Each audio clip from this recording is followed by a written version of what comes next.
I want to share a brief poem which I wrote during a poetry writing class that I took earlier this year at Tri-C's Seniors Program since I've retired, now known as Encore Campus. This poem was written to celebrate the joy of having a loving partner, a blessing in my life. This is for you, Jim. Our heart's love, his heart, my heart, that sees beneath the surface of differences, a touch, a look, a knowing of the commitment of love that older hearts cherish and enjoy. Thank you. My blessing.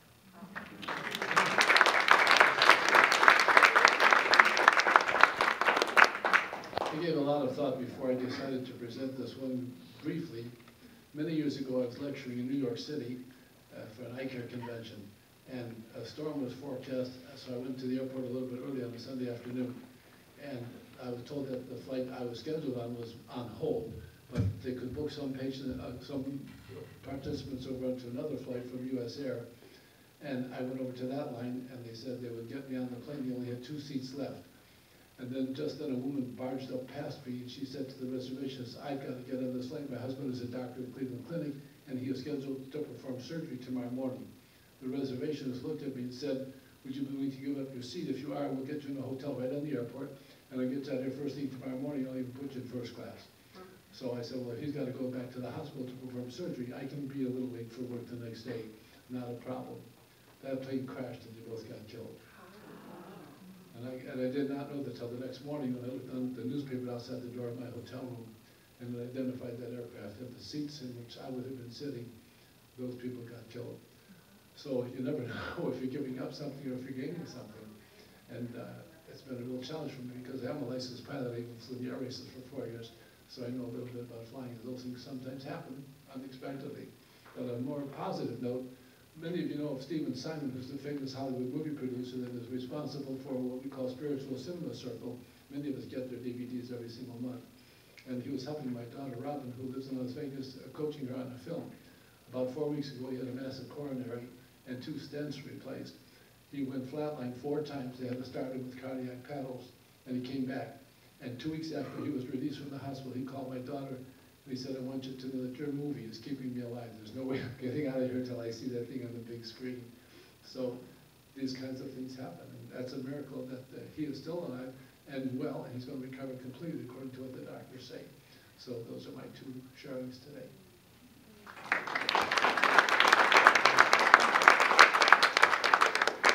Hello. My mom and I had rescued a cat, and he was very old, and he liked to stay in the yard. And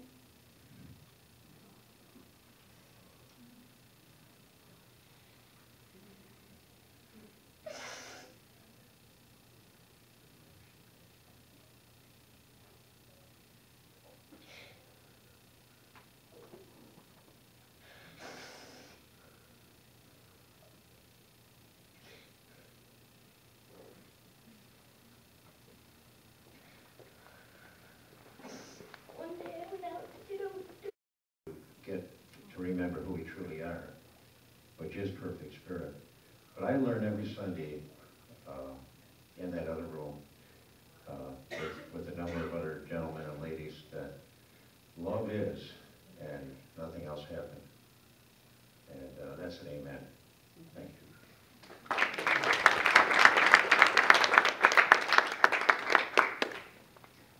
I'm going to make an energetic suggestion, and the suggestion will be that as opposed to clapping after sharing, if you feel called, hold your hands up as a blessing and give and receive the energy of the grace.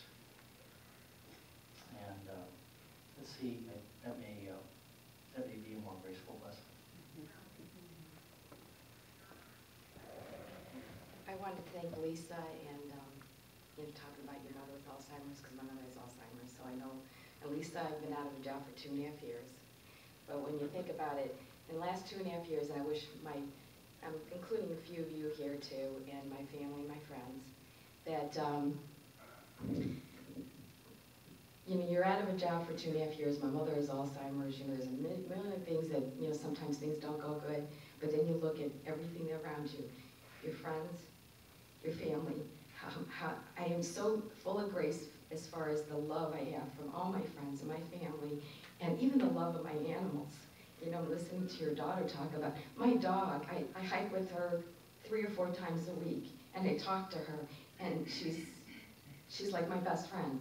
But it's everybody around me, everybody, even just taking a walk in the woods and looking at the leaves and smelling the flowers in the spring. I mean, it's everything is just, you realize when you're having issues and trouble that that's just an illusion, that everything else is really, really, like you really concentrate on how wonderful everybody is around you and how everybody has been there for you. Or, you know, my mother, sometimes, you know, she'll look blank and then she'll turn at me, and my nickname's Chipri in Hungarian, and she'll say Chipri. And all of a sudden, my face I'm like, oh my gosh, she remembers me, you know. So all those wonderful little things that are happening around you is all, I believe that's all full of grace and love and happiness. And like I said too, even my animals, my cat sitting on my lap that's just so precious sometimes. So that's what I want to say.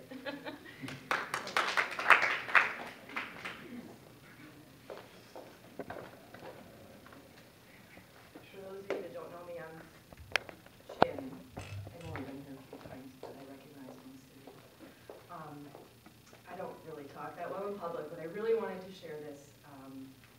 Years ago, I had a relationship that was very tumultuous with a man that I both loved and hated.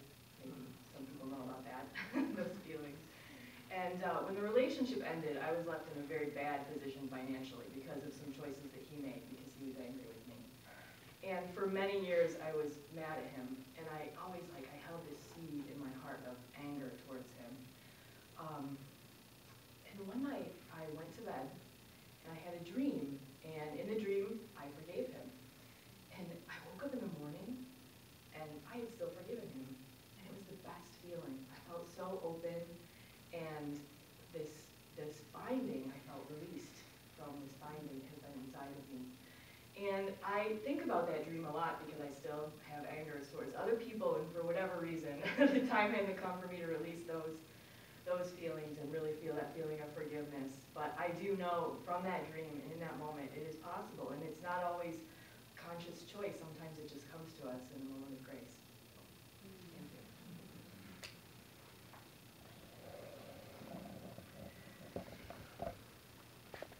Thank you. Sometimes grace comes in very simple acts. I see you. It's a blessing to have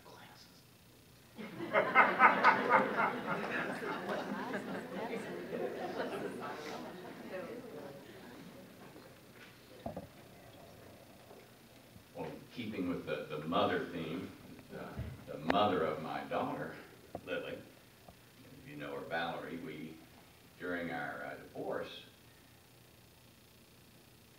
perhaps just by the nature of things, it was certainly had tense and challenges and thoughts of that, you know, you're no good, I'm no good, something's not right here. But I remember I needed a sign how to work in this particular situation, and I said, what came to me was that, you know, it's not just about you, Fred, and to find a way to take yourself out of the center of it and just to reach out and try to give.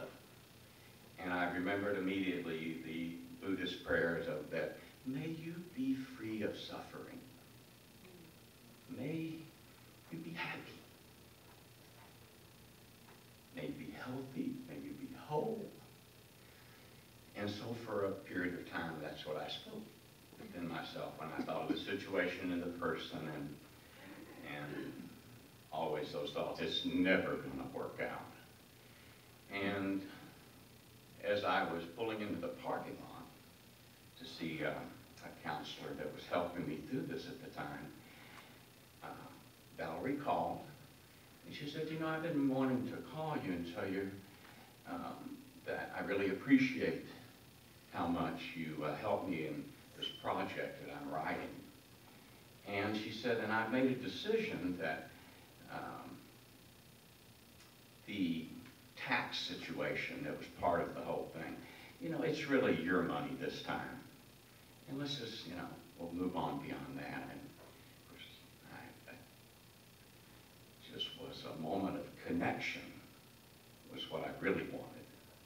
And perhaps that's what grace is, just a moment of connection with another person, yourself, the truth of the situation. And I had a great therapy session that day too, just to explore that in a deeper way, how it's not just about me or the money or anything like that.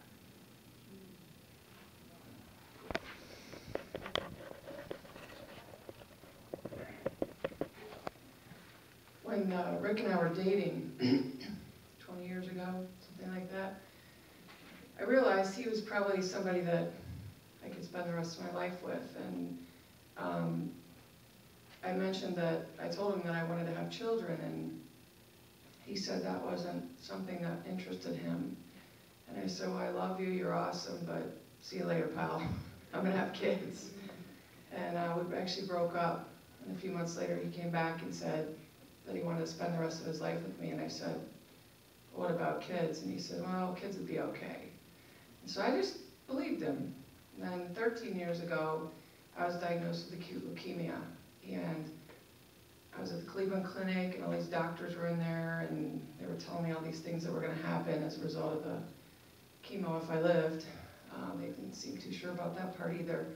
But they came in and said, you know, this is going to happen, this is going to happen, and by the way, you won't be able to have children. And just a knee-jerk reaction, just like the knee-jerk reaction with Rick and the kids was, well, you're not big enough to make that decision in my life. And that's actually what I said to them. And they went, and the doctor got really serious, the one in the white coat, and he said, ma'am, I don't think you understand. And I said, no, I don't think you understand. My God is way bigger than you, and if I'm supposed to have children, I'll have children. And so 4 years later, when Austin was born, I took him in and said, see? And then when Madison was born, I took my double stroller in and said, see? It was wonderful. And then, of course, Cassidy was born, and I was done with the whole medical thing, so by the grace of God. There was another moment of grace that came to me while I was sitting there. I was traveling to Guam to visit my sister. She was on a military base out there 25 years ago, something like that. And I had a layover in Hawaii. And I was by myself, and I was like 21 or 20 years old or something. And so I went out on the beach, and there was this gorgeous pier that went, you know, maybe a couple 100 feet out or something. And it was a stone pier, and it was right out in the ocean. And it was probably only 2 or 3 feet wide, and it came all the way back into the sand. And it was sunset, and the sun was starting to set on the ocean, and it was very warm. And there was tons of people out there, just everywhere, scattered sporadically. And there was little families and big kids and little kids, and people in dresses and clothes and walking out on this like stone pier. And I was just standing there, I walked up closer to the pier, and we're all just fixated on this sunset, this miraculous sunset.